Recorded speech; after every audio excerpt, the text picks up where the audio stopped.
Good morning, students. Hope you all are well. So, today we are going to discuss the other part of the chapter Health and Disease, that is our immunity and about our immune system. So, immunity, what is immunity? So, it is actually the ability of any organism, of humans also, or of any organism to protect ourselves from developing any kind of disease or the entry of any foreign particles. Okay, and the study of this ability of an organism to resist a disease, that is known as immunology.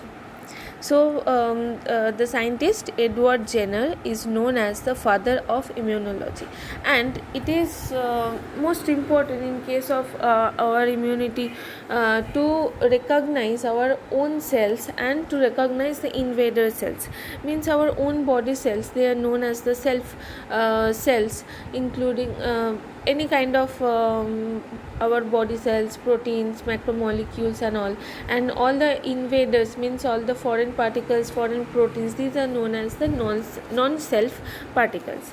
So the immune system is composed of many cells that perform different functions, and different kind of tissues and organs, they are combined and form this immune system. So in our immunity, we have two type of immunity. One is innate or inborn or the non-specific immunity, and the next one, that is acquired immunity. Okay, so the innate immunity, which is generally developed when the child birth, and they inherit this kind of immunity from their mother, right? So that is a non-specific immunity, and they protect the organism or the individual throughout the life. So innate immunity, it involves two steps or two strategies. One is to prevent. First is the prevention of the entry of any kind of pathogens and germs and foreign particles, and the second one is to kill all these germs which are found in their body. So innate immunity is the main source of body defense against all these pathogens and germs. Okay, so it includes some physical barriers. Okay, so it includes some physical barriers and some cellular barriers, inflammatory barriers. This means all these natural things, and some cells are there, natural killer cells, and sometimes it develops fever, and another system is there, that is called the complement system. Okay, so these physical and physiological barriers are considered as the first line of defense against any kind of pathogen or germs or against any infection. Okay, so first line of defense is the physical and the physiological barriers, and the other one means the inflammatory barrier and the cellular barrier. Next, some cells, natural killer cells, and the complement system, they are known as the second line of defense. Okay, and acquired immunity is the third line of defense.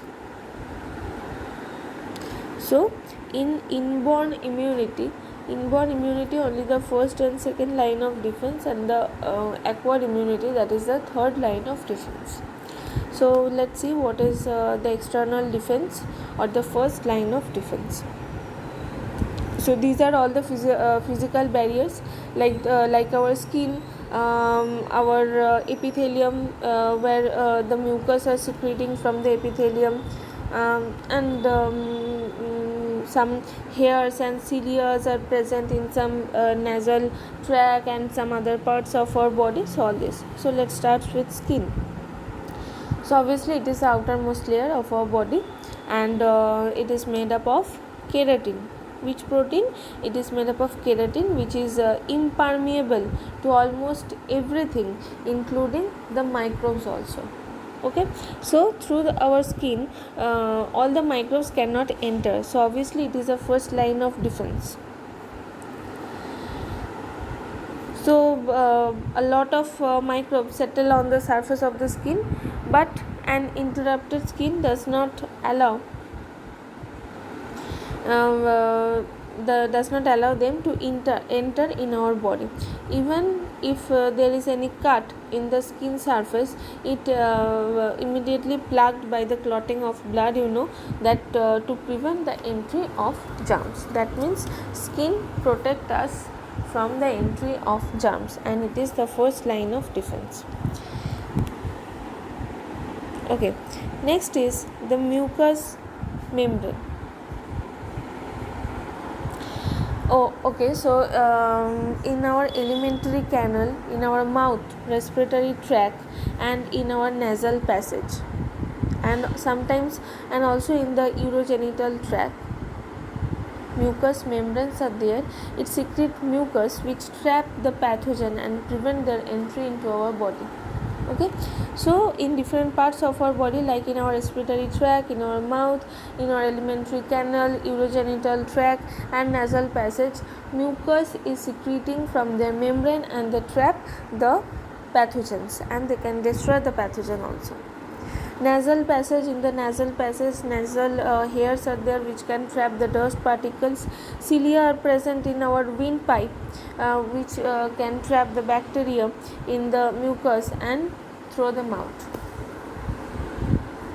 Next is the sweat and the sebaceous gland. Okay, so sweat and the sebaceous gland is actually the secretion of the skin, and it contains the bactericidal and fungicidal substances which can kill the bacteria and the fungus which are attacking our skin. Okay, so this is the physical barriers. Next one is physiological barriers. Okay, that means these are some chemical substances. Okay, physiological barriers means these are some chemical substances which kill the bacteria and protect ourselves. First is lysozyme. Okay, so the first one is lysozyme. So it is a bacteriolytic enzyme. Bacteriolytic means which can destroy bacteria. It is generally found in our saliva, in our sweat, mucus, and tears. Okay, so lysozyme is a bacteriolytic enzyme which we can find in our sweat, tear, and saliva and mucus. So tears are especially rich in lysozymes, and lysozyme can break down the bacterial cell wall and can lysis the bacteria or destroy the bacteria. Next is the cerumen or the ear wax. It is secreted by the ceruminous gland from our ear, and it is also bactericidal and helps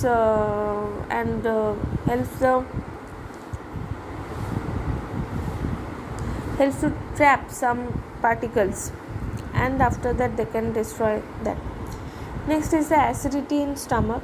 HCl. HCl is produced by the gastric gland from the stomach, and it is strongly acidic in nature, almost 1 to 2. pH is 1 to 2, that can kill the bacteria that present in our food. Next is bile. Bile is an alkaline juice secreted by the liver. It actually prevents the growth of any microorganisms in the duodenum. Okay, and next is vaginal bacteria. The bacteria that stimulate the production of lactic acid from the glycogen of the cells of vaginal wall, and the lactic acid kills the foreign bacteria. So lysozyme, cerumen, that HCl, bile, and the lactic acid, these are all the physiological barriers.